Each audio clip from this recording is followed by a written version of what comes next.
नमस्कार प्रिय छात्रों, सुप्रभात।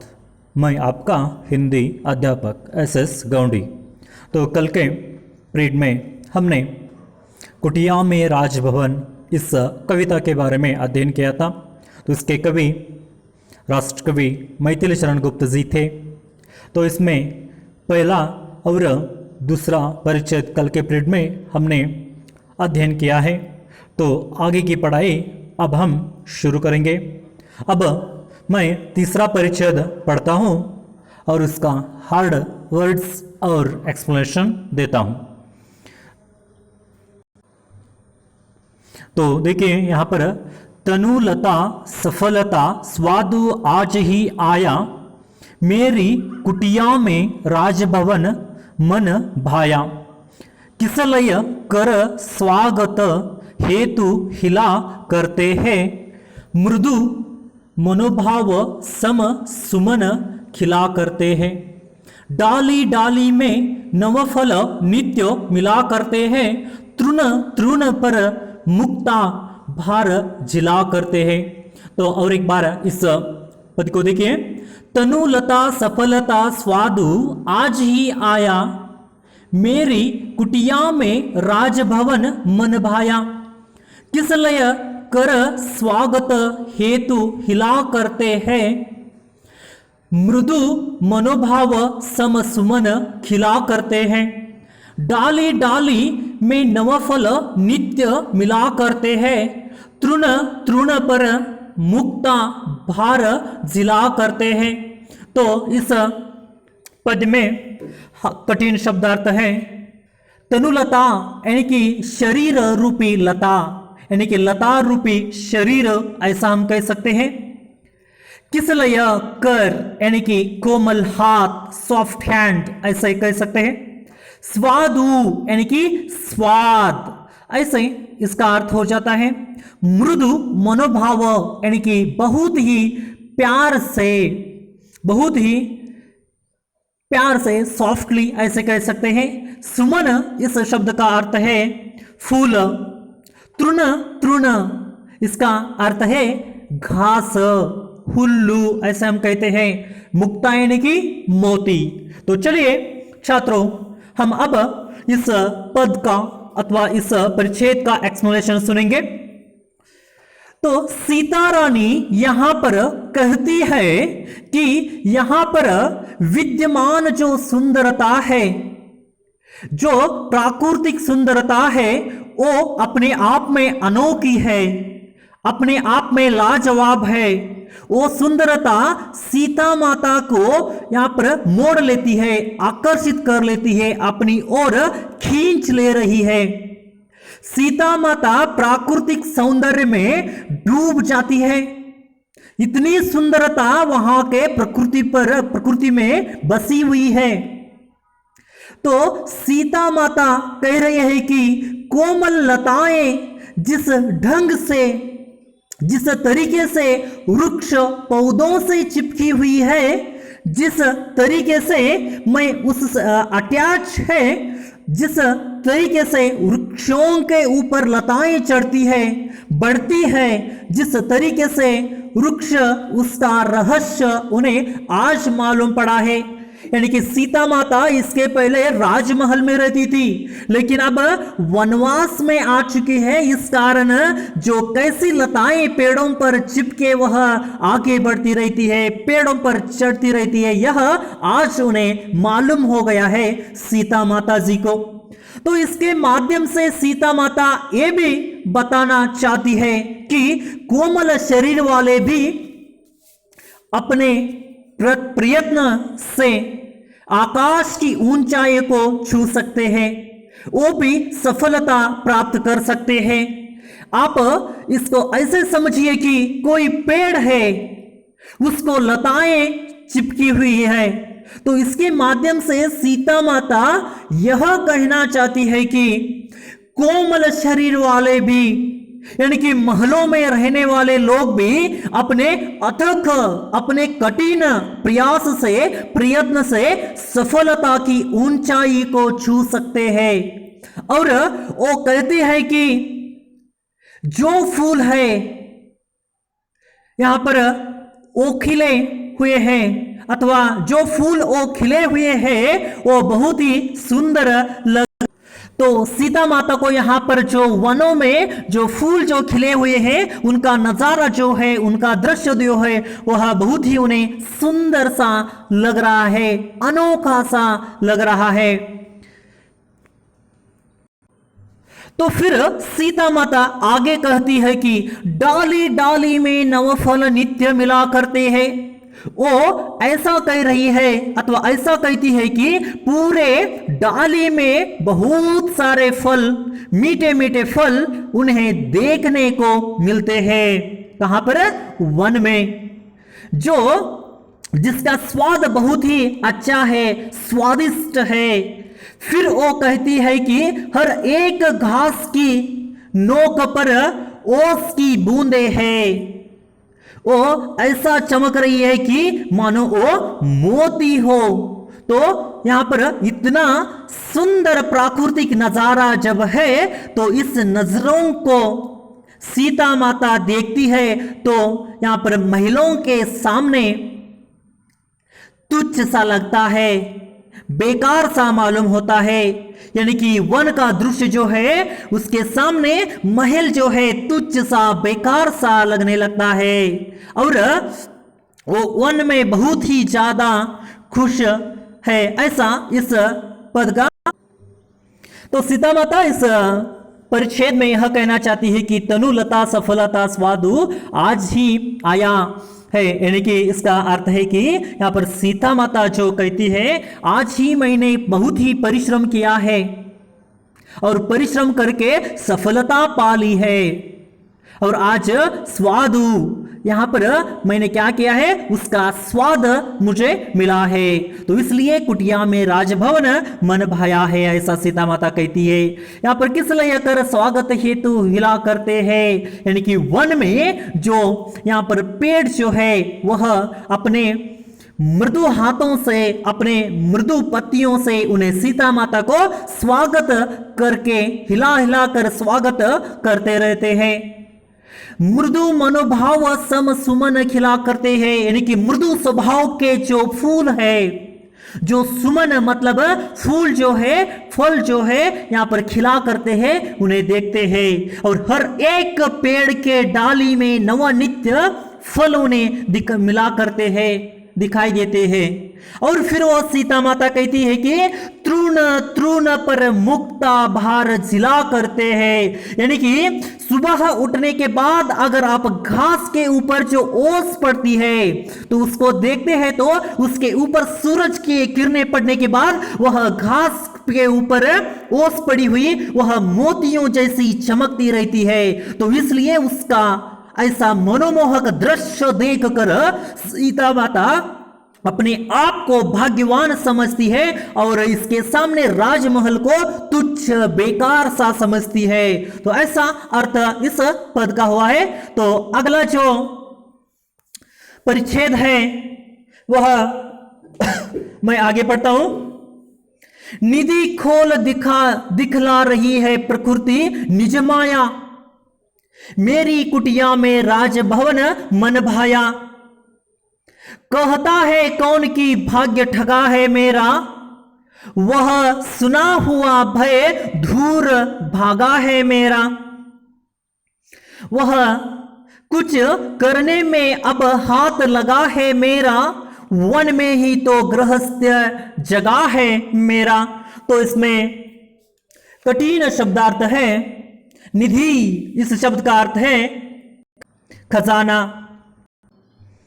उसके बाद प्रकृति यानी कि निसर्ग, नेचर, माया यानी कि जादू, राजभवन यानी कि पैलेस, राजमहल। तो इस परिच्छेद का एक्सप्लेनेशन सुनिए। सीता माता यहां कहती है कि वन में प्रकृति अपनी पूरी सुषमा प्रकट करते हुए हर क्षण हर पल अपनी खूबसूरती उन्हें दिखा रही है। फिर सीता माता कहती है कि कुटिया में ही राजमहल जैसा लगने लगा है। फिर वो हमसे कह रही है कि मेरा, कौन कहता है कि मेरा नसीब यहाँ पर वन में आने के बाद ठगा सा हो गया है अथवा घबरा गया है। तो ऐसा जैसा पर बिल्कुल भी जैसा पर नहीं है। जो कुछ हुआ है वो अच्छा ही हो गया है अथवा हुआ है।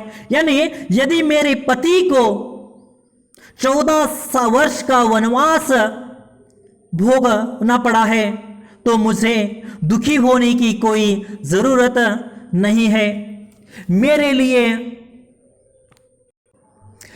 लिए जिंदगी में नया अनुभव है। अगर हम नगर से यहां पर निष्कासित यानी कि बाहर नहीं होते तो इस तरह के मनोरम दृश्य कैसे देख पाते। तो प्रकृति की इतनी सुंदरता को हम कैसे देख सकते थे। तो हम इतना सुख का अनुभव करते हैं। फिर सीता माता कहती है कि उसी लोगों ने तरह तरह की बातें सुनाकर हमें यहाँ पर ठगने की कोशिश की। उन्हें ये बताने की कोशिश की कि 14 वर्ष का वनवास मिला है तो ये यहाँ पर बिल्कुल गलत नहीं है अथवा बिल्कुल गलत है। लेकिन सीता कह रही है कि अब मेरे सारे शंकाएं दूर हो गए हैं, सारा भय मेरा दूर सा हो गया है, सारा भय यहाँ पर समाप्त हो गया है। धीरे धीरे वन में अच्छा लग रहा है। और कहती है कि यही तो मेरी गृहस्थी की असली यहाँ पर शुरुआत हुई है। तो सीता माता कहती है कि गृहस्थी का असली अनुभव जंगल में आने पर ही यहाँ पर पता चलता है। और मुझे कुछ नया करने का मन हो रहा है और मेरा मन यहाँ पे इतना खुश है कि मैं कुछ करना चाहती हूँ। यहाँ पर इसका अर्थ है कि सीता माता वन में बहुत सुकून से रह रही है। उन्हें सीता माता को वन में बहुत ही सुकून मिल रहा है और खुशी मिल रही है। तो खुशी से वह अपनी जिंदगी बिता रही है वन में। तो देखिए और एक बार फिर से सीता माता कहती है कि निधि खोले दिखला रही है प्रकृति निज माया। तो यानी कि प्रकृति जो है अपना सौंदर्य वह अपना निधि खोलकर जहां पर दिखा रही है, अपना खजाना खोलकर अपनी माया दिखा रही है। और फिर से कहता है कौन ठगा कि भाग्य, कहता है कौन की भाग्य ठगा है मेरा। तो सीता माता यहां पर कहती है कि कौन कहता है कि मेरा भाग्य ठगा है, मेरा भाग्य दोषित हो गया है, मेरा भाग्य बुरा है। तो वन से भी ज्यादा मैं यहां पर क्या हूं, यानी क्या पर खुशी हूं। मेरा भाग्य ठगा नहीं है। वह सुना हुआ भय यहाँ पर दूर भाग गया है। यानी कि सीता माता जब राजमहल में रहती है तब राजमहल के लोग उन्हें कहती है कि तेरा भाग्य ठगा हुआ है, इसलिए तू वन में जा रही है, जंगल में जा रही है। तब मैं भयभीत हो गई थी, लेकिन आज वन में यहाँ पर आकर कुछ दिन रहने के बाद मुझे बहुत ही जैसा पर अच्छा लग रहा है। और वो जो कहते थे भाग्य ठगा हुआ है वह अब भय समाप्त हो गया है, मेरा भय दूर हो गया है, ऐसा सीता माता कहती है।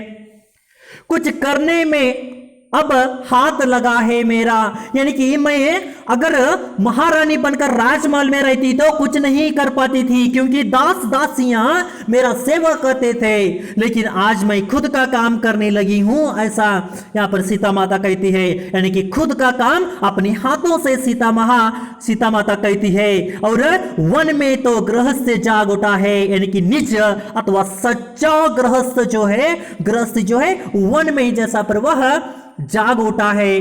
वन में वह अपना सच्चा गृहस्थ बिता रही है। यानी कि गृहस्थ यह क्या होता है, निज जीवन यह कैसे होता है, यह राजमहल में रहने के बाद सीता माता को कदापि मालूम नहीं होता था, लेकिन वह वन में आने के बाद अपना खुद का काम खुद कर रही है। इस वजह से उन्हें पता चल रहा है कि निज गृहस्थी क्या होती है, ऐसा पता चलता है उन्हें। इसलिए सीता माता कहती है कि राजकुटिया से भी ज्यादा, राजमहल से भी ज्यादा मुझे कुटिया ही बेहतर लग रही है, अच्छा लग रही है, ऐसा वह कहती है।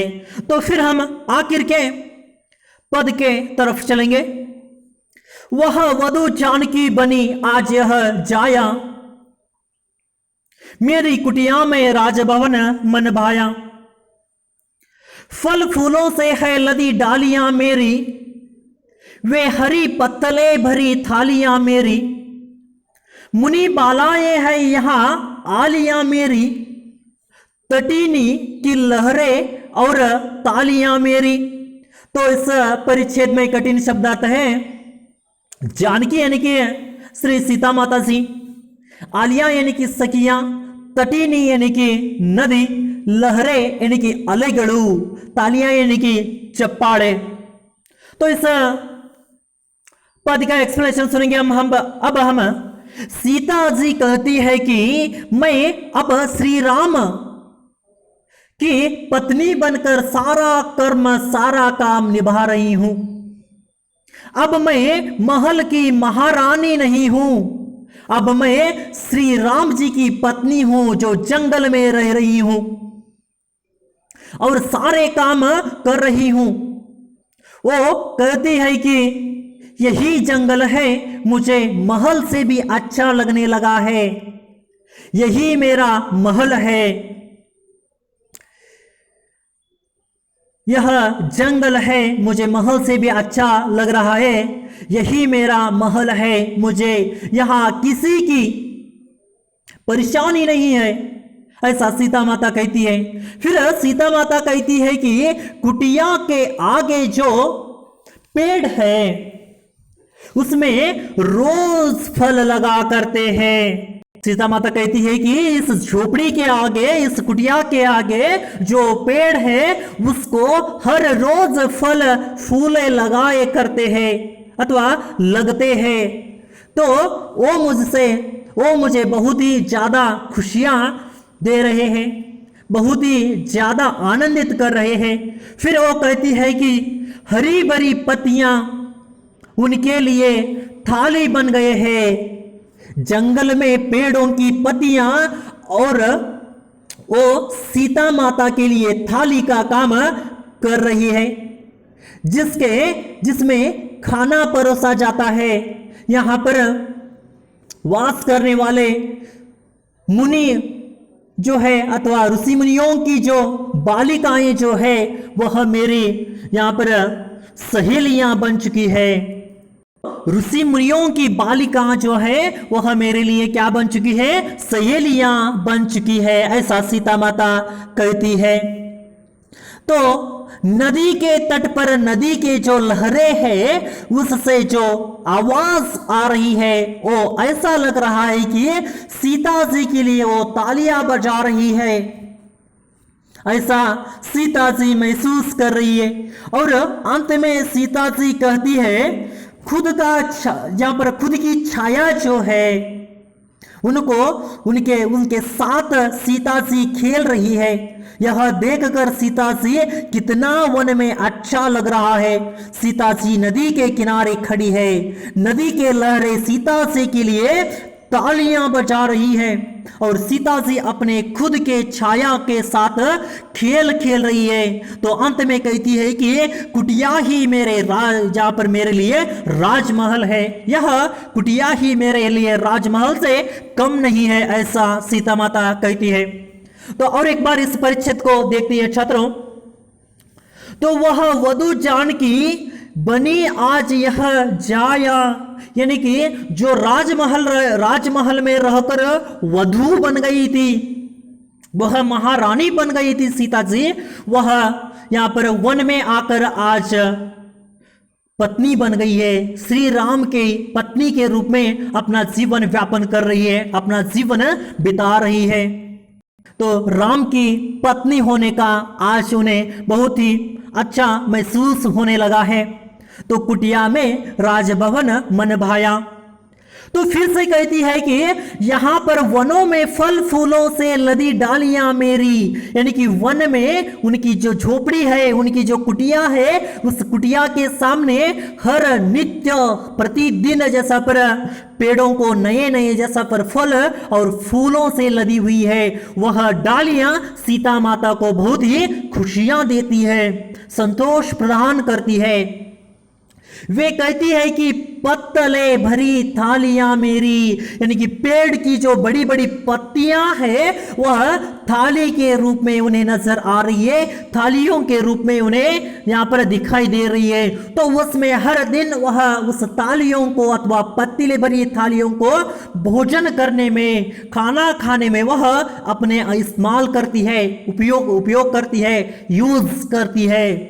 तो उसी के साथ साथ यहां पर आने के बाद मुनि बालाएं हैं जो आज यानी कि ऋषि मुनियों की बेटियां जो है वह आज मेरे लिए आलियां यानी कि सखियां बन गई है, मेरे सहेलियां बन गई है, ऐसे वह कह रही है।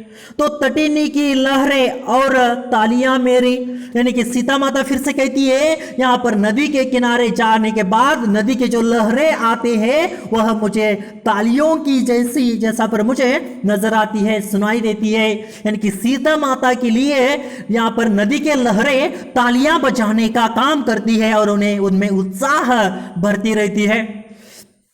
तो उसी के सामने और फिर से कहती है सीता माता, मेरे लिए मेरी स्वयं की, मेरी खुद की, मेरी निज छाया जो है, नेरड़ू, छाया इसका मतलब है नेरड़ू, तो निज छाया जो है वह मेरे साथ खेल खेल रही है, मेरी स्वयं की क्रीड़ा सामग्री बन गई है, ऐसे सीता माता कहती है। तो फिर आखिर में कहती है, अंत में कहती है, यही कुटिया मेरे लिए राजभवन के समान है, मैं यहाँ पर बहुत ही संतुष्ट हूँ, खुश हूँ, ऐसा सीता माता कहती है। तो यहाँ पर छात्रों इस पद्य का समाप्त हो जाता है। धन्यवाद, थैंक यू आज के लिए।